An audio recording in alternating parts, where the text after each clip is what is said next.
All right, so tonight there are a couple of games that the public just absolutely hates betting on, right? A favorite that just got bet up hard on injury news. And then, of course, you have a massive dog that is tied to a huge total. But that's exactly where I want to be here tonight, one side and one total. And in both games, the number matters more than the headline. Welcome in. I'm Joe Raineri, Wager Talk TV. We got some NBA here on a Friday night we're going to break down for you. First game up is going to be in Philly, and this number changed in a big way, actually, within the last 30 minutes of filming this, as Joel Embiid has been upgraded to probable. And, of course, the market has lost its mind, pushing Philadelphia up to around 4.5 now, with the total still sitting in the low 230s. Now, earlier, it was reported that Embiid was trending out or even doubtful. So this move is the market reacting to that status change, not some random steam move on opinion. So now the question you have to ask yourself is not whether I want Philly with Embiid. Of course, Philly makes more sense with Embiid. I think the real question is, did the number move too far, too fast? Because here's the kicker. If Anthony Edwards gets cleared, and he's questionable right now, and the market brings this thing back down into the 2.5 range, well, that's where I think the value starts to show up again, because Edwards missed Minnesota's loss to Detroit last night. And as far as I can see here, there's still some uncertainty on whether or not he's going to play in this game. I happen to think he will, just simply because he got the night off last night.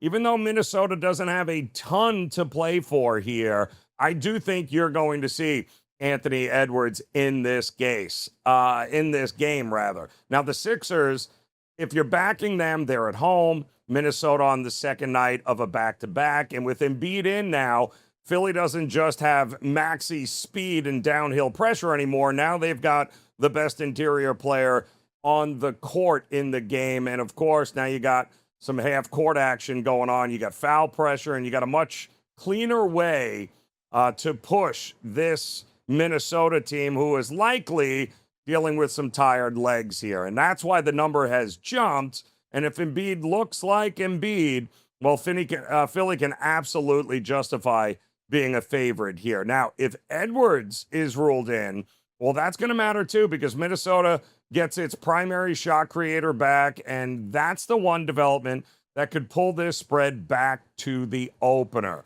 And again, Edwards did return from a knee issue a couple of games ago. He's had limited minutes.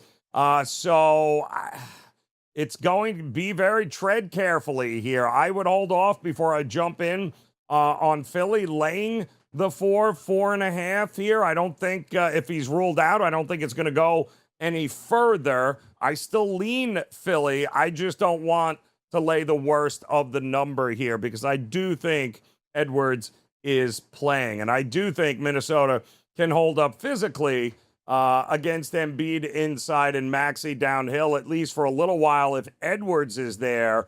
But yeah, I'd much rather have the 2.5 than now run to the window and back the 4.5. I also think that we are going to get some points in this game because let's face it here, I do think even with Embiid, I do think that Minnesota is going to try to push the tempo here a little bit, especially if Edwards plays. Wouldn't shock me if we get more points than less points in this one. And I believe, listen, with Embiid in, Philly deserves to be the favorite. It's where I was leaning prior to the announcement when I didn't think he was playing. But now that he's in, I'm going to wait to see if Edwards gets confirmed that he is playing. And then as soon as that game is back to 2.5, I'll be jumping in on that game.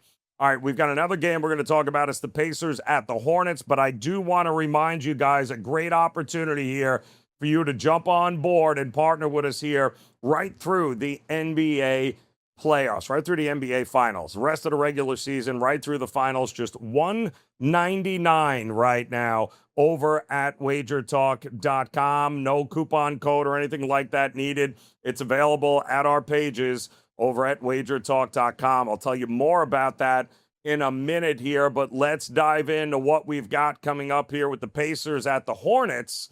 And it's a huge spread. Shocker, right? You're looking at the Pacers catching around 15, 16 points, the total hovering around the 235 range. And basically, the market is telling us that, yes, Charlotte going to win, probably going to win by margin, but I still think the better side is on the total, if that makes sense. Yeah, the total is where I'm looking because a lot of bettors are looking at this. They see a giant spread. They're going to assume blowout equals an under, especially in the mid to upper 230s for a total, but that's not always the case.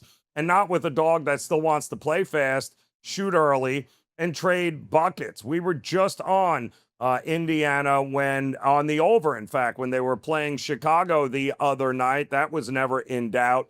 And let's face it, we know that Charlotte loves beating up on bad defensive teams. Con Knipple might score 40 points here tonight because he has absolutely destroyed bottom 10 defensive teams here. And I think Charlotte, even though it's the second of a back-to-back, I'm still trying to figure out how Phoenix scores 41 points in the first quarter last night against the Charlotte Hornets and then only scores 66 the rest of the way. But listen, Charlotte can continue to build off of that one here because Indiana does not protect the rim well. They certainly aren't going to try to slow down this Charlotte team.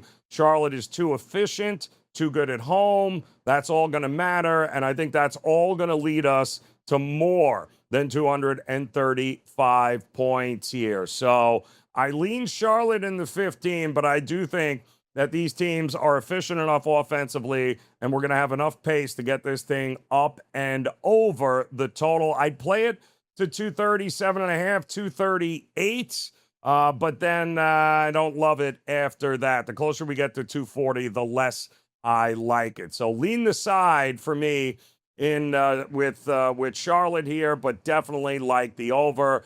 And I would wait on Philadelphia. Once again, wait till you hear what's going to happen with Anthony Edwards. I do believe if he's announced in, there's no reason, if you like Philly, to lay the 4.5 right now. Wait until that announcement comes, and then you should be good to go. So there you got it here. 2 games in the NBA here tonight. And if you like this style of breakdown, do me a favor, hit that like button, hit that subscribe button, become part of the WagerTalk TV family, and partner with me here. It's been one of the most profitable seasons in the NBA that I have had. We're talking about 187 plays, 58% winning percentage, and we're up over 45 units on the season. So if you want to partner up with me right through the NBA playoffs, including the rest of the regular season, lock it in now with this limited time offer here for $199. This package is normally $249, so there is value in getting in early and locking in that price now.